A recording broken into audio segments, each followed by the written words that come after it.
Israel में Netanyahu और विपक्षी दलों के बीच एक विवाद भी चल रहा है। विपक्षी दल संसद में प्रधानमंत्री मोदी के भाषण के दौरान सुप्रीम कोर्ट के अध्यक्ष आइजैक अमीत को आमंत्रित करने की मांग कर रहे थे। ऐसा नहीं करने पर संसद के विशेष सत्र का बहिष्कार करने की धमकी दी जा रही थी, लेकिन प्रधानमंत्री मोदी के इजराइल पहुंचने से पहले विपक्षी दलों ने सारे विवाद एक तरफ रख दिए।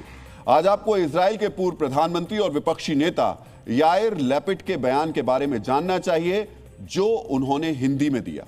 याइर लैपिड ने कहा, सारा इजराइल प्रधानमंत्री मोदी का स्वागत करने के लिए उत्सुक है। वो इजराइल के सच्चे मित्र हैं। इजराइल और भारत के बीच का संबंध केवल एक रणनीतिक संबंध नहीं है, बल्कि राष्ट्रों के बीच गहरी मित्रता का बंधन है। यानी इजराइल के जो विपक्षी नेता सरकार से इतने नाराज थे कि संसद के विशेष सत्र के बहिष्कार की धमकी दे रहे थे, लेकिन अब वो तालियां बजा रहे हैं, मोदी मोदी के नारे लगा रहे हैं। विपक्षी नेताओं ने भी प्रधानमंत्री मोदी को भारत का सच्चा मित्र बताया। दोनों देशों के बीच गहरी मित्रता के बंधन की बात कही। याइर लैपिड ने ऐसा कहकर सुनिश्चित किया कि भारत तक संदेश जाए, भारत को लेकर इजराइल में सिर्फ मित्रता का भाव है और इजराइल की राजनीतिक पार्टियों का आपस में मतभेद हो सकता है।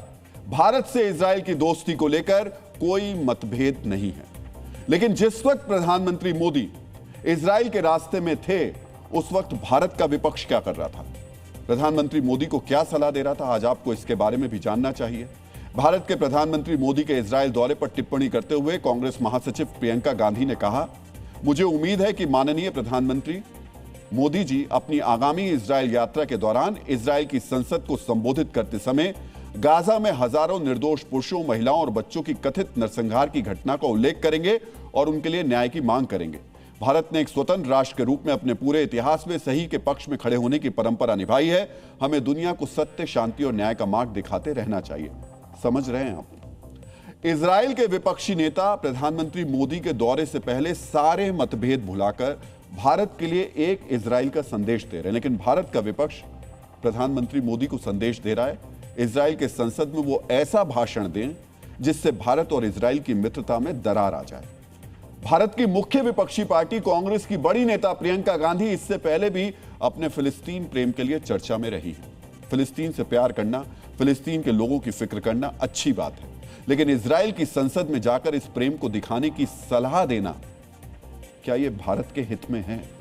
जो इजराइल हर युद्ध में भारत का खुलकर समर्थन करता है, जिससे मिले हथियारों से कारगिल से लेकर ऑपरेशन सिंदूर तक दुश्मन के दांत जिसने खट्टे किए, जो पहलगाम आतंकी हमले का सबसे पहले विरोध करता है, क्या उस देश को उसकी संसद में शर्मिंदा करने की सलाह देना भारत के हित में है? आज इजराइल के विपक्ष को देखकर भारत की विपक्षी पार्टियों को कुछ सीखना चाहिए, यह समझना चाहिए, आपसी मतभेद और विचारधारा कभी भी देश हित से ऊपर नहीं हो सकते। इजराइल के विपक्ष की भावना भारत की उस सियासी सोच के लिए भी सबक है जो राजनीतिक दुश्मनी को देश के सम्मान और छवि से ऊपर रखती है, जो देश की छवि को दुनिया के सामने रखने वाले आयोजनों में कपड़ा उतारकर प्रदर्शन करते हैं, सरकार का विरोध करने के लिए देश के सम्मान को तार तार कर देते हैं। मित्रों, आप भी अब तक उन तस्वीरों को नहीं भूले होंगे।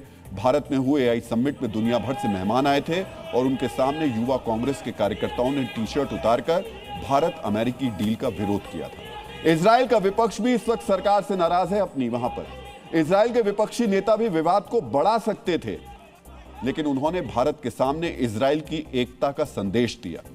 अगर भारत की विपक्षी पार्टियां इससे कुछ सीख पाएं तो उनको भविष्य एक बात जरूर याद रखनी चाहिए, भविष्य में जब देश की सम्मान की बात हो, जब कोई मित्र अपने देश में आया हुआ हो, तो उसकी आरती उतारते हैं, उसके सामने बनियान नहीं उतारते।